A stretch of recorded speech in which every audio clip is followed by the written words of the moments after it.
This is the Tigran Petrosian International Chess Tournament. It's a memorial tournament from November 4th through November 11th, 2014.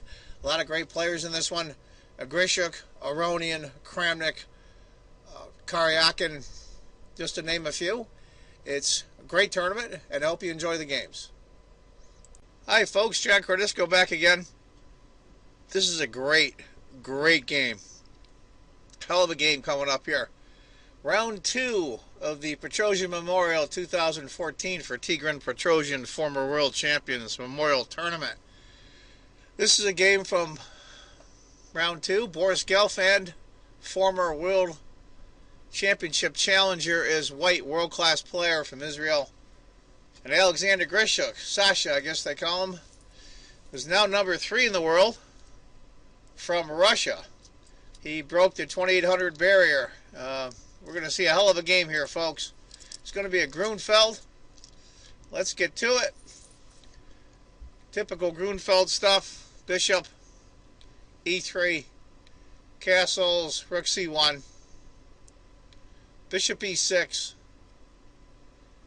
Another line maybe knight c6 and then knight f3. After bishop e6, c5. I kind of like that version better. Interesting though might have been queen to b3, c6, queen takes. Interesting. It's crazy though. You don't want that craziness. c6, bishop d3,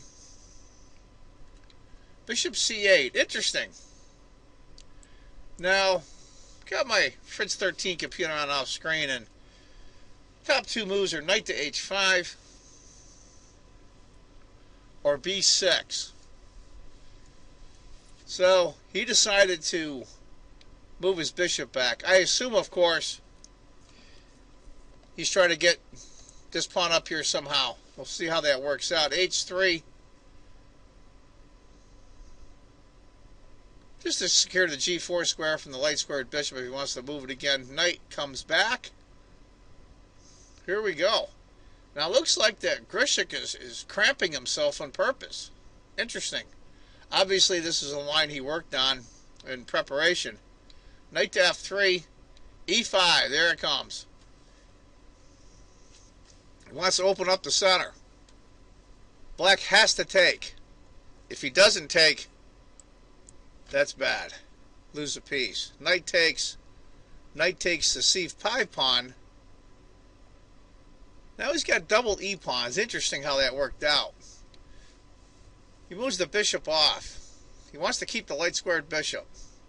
The other knight comes out, and that's the route that knight wants to take. That's his intention, to go to b6 and then c4. b4 and chase that knight. Knight backs off.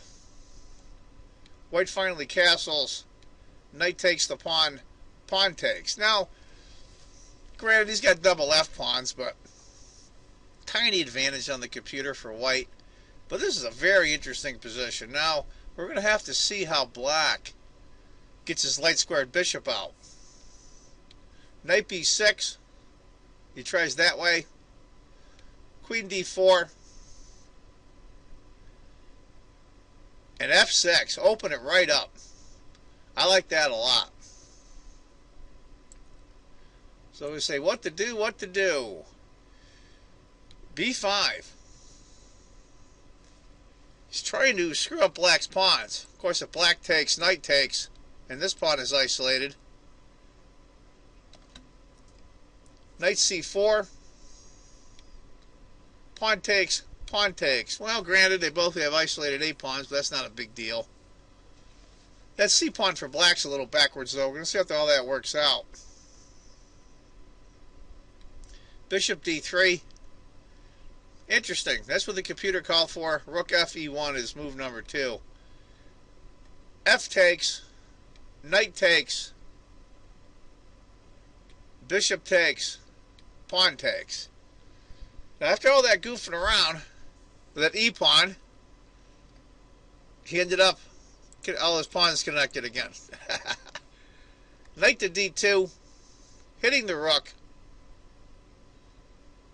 Forces the rook to move. Queen of g5. Threatening, of course. Check. Pawn can't take. And he wins the queen. So he has to move the queen. Knight goes f3 check anyway. Because queen can't take.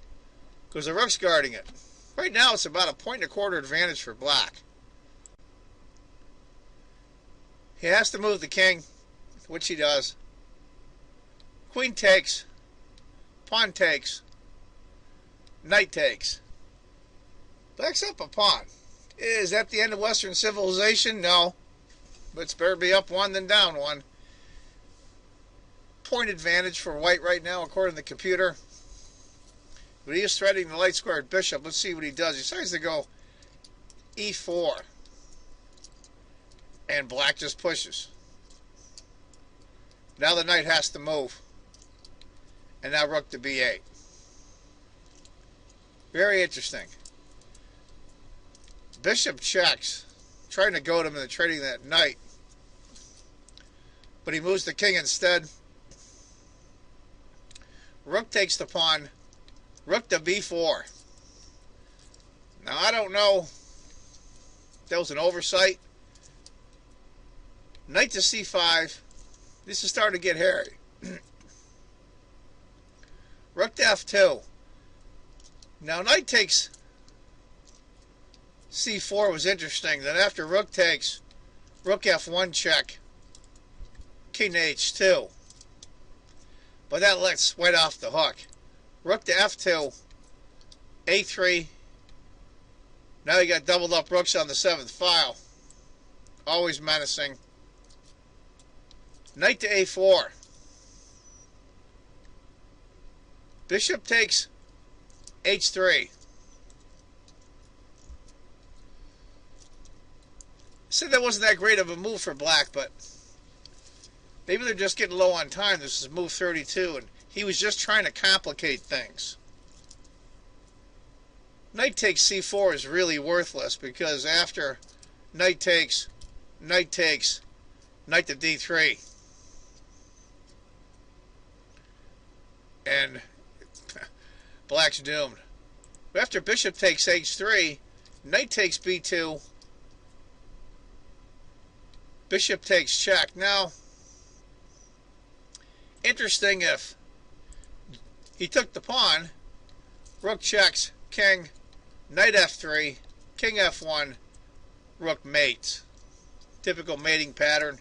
This rook over here is really worthless. All I really had to do was guard this rook. But after knight takes, bishop takes, check. King has to go, well, it doesn't have to, but goes to h2. If he goes to g1, you just take the knight. But when he went there, rook took anyway the knight. Now it's a rook, or excuse me, a knight and 2 pawns for a rook. You're going to see a very, very interesting endgame here. Played very well by black. King to g3, g5. Gotta get those pawns rolling. You're up 2 pawns. You gotta get them so they're doing some problems, making some problems for white. And this is why I think Gelfand stumbles.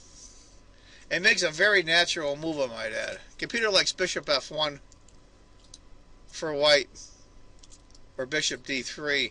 He goes rook c to d1, and bingo. The score goes way up for black. Almost 2-point advantage now for black. If he had got bishop f1, bishop takes, rook takes. It's not so hot for white, but it's not nearly as bad as what's going to happen here. h5. Rook. Rook takes. Rook takes. Bishop takes. Now it's a knight and 3 pawns for a rook. Not as good would have been knight takes. Then after rook, knight, rook to f2, it's basically an even game. After bishop takes c4, rook to e2. Black checks, pawn h4, king f2, knight checks, And this is where I think he stumbles again. Now this is on move 41, which is really surprising because they had to hit the 40 move time control, so we had plenty of time. He went king to G1, and bang, the score went way up to over 3 points. If you went king to F1 after knight to F6, rook H2, king G6, it still sucks for black. Or excuse me, it still sucks for white, but it's not nearly as bad as what happened.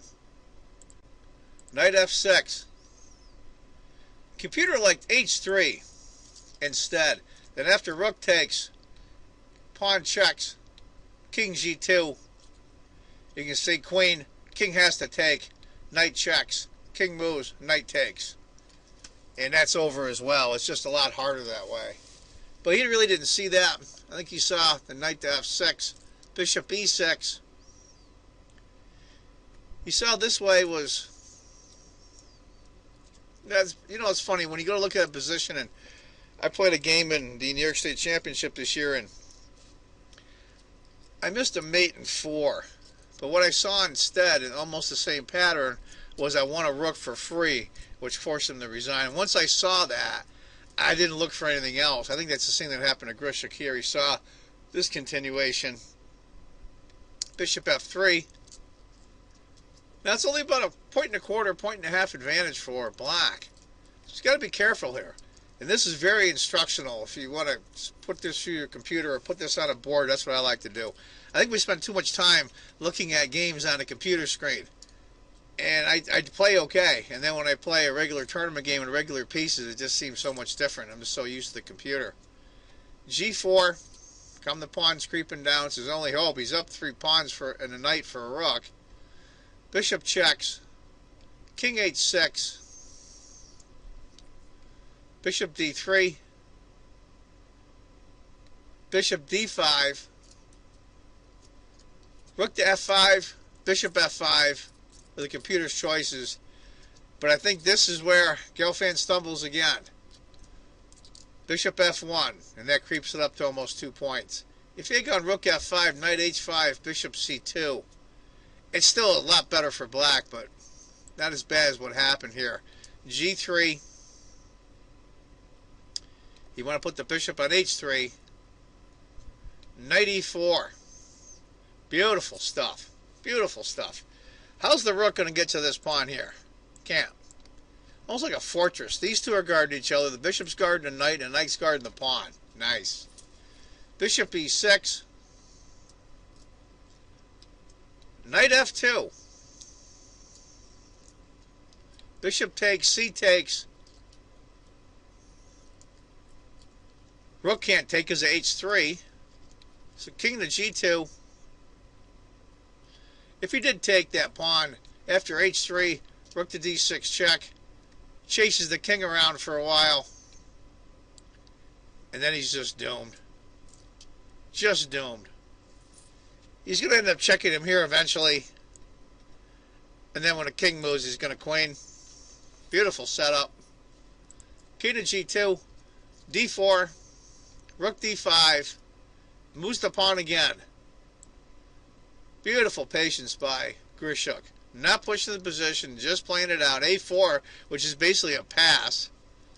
He can't move. A5. King F3. If he had taken the pawn, D2. And he can't stop the promotion. So he can't take that pawn. King F3. King G6. Rook D8. King F7. Rook. King F8. Rook. King to E8. Rook D4. Here comes the king coming up. Here we go. Rook D6. King crosses over. Rook D4. King E6. Rook. King. Rook. H3. Here we go. King takes. Knight E4 check. King. King takes H3, D2, and that's the end of that. But it comes out the same anyway.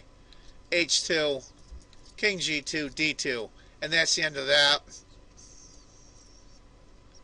He's going to end up blocking the knight here, moving the king over. and promoting the pawn. So that's when Boris Gelfand, World Championship Challenger, resigned. Hell of a game by Grischuk. That showed extreme patience, I think. And I watched the video. You can watch it on live stream if you punch in a Petrosian Memorial. I watched the English version with Peter's fiddler and Lawrence Trent. And I'll tell you, he was really hyper. Anyway, that's 2 in a row for Alexander Grischuk. My understanding was the last 3 in the tournament he played in Baku, he won. So he's on a 5-game winning streak, unheard of at this level. Maybe Caruana in St. Louis at the Sinkfield Cup had all those in a row. But this is 5 in a row for Alexander Grischuk, 2 in a row in the first 2 rounds of this tournament. So congratulations to Alexander, a.k.a. Sasha. I want you to remember, folks, if you think chess is just a game, you're not playing it right. Take care, folks.